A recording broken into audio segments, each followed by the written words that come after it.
A hectic day of diplomacy lies ahead for South Korean President Moon Jae-in as the G20 Summit in Osaka officially kicks off in the coming hours. Now, later on this Friday, President Moon will take part in a leaders session where the member states will discuss the global economy and international trade. He'll also hold talks with a handful of his global counterparts, including a crunch meeting with Russian President Vladimir Putin. Now, he's a key player in efforts to denuclearize North Korea. Our Park Hee-jun is in Osaka, Japan.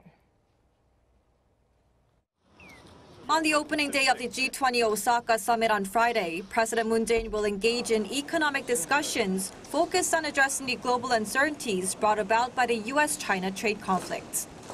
A session will be held on the global economy, trade, and investment, one of the four themes of the 14th G20 meeting.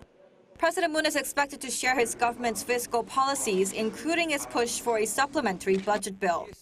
He is also expected to call for joint diplomatic efforts among the G20 nations in addressing global economic issues, including trade tensions.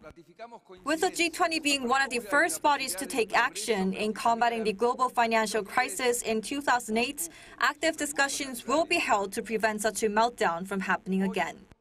President Moon will also be occupied with a scheduled summit with Indonesia and poolside talks with India and the Netherlands.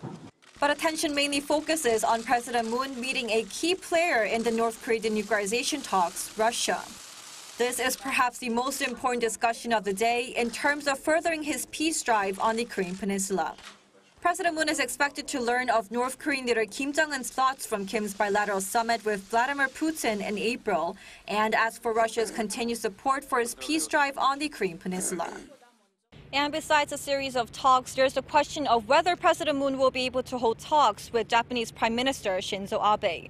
President Moon has made it clear that he's willing to meet to resolve the labor dispute between the two countries, and he's open to a last-minute meeting. But this appears to depend entirely on Japan. Park Hee-jun, Arirang News, Osaka.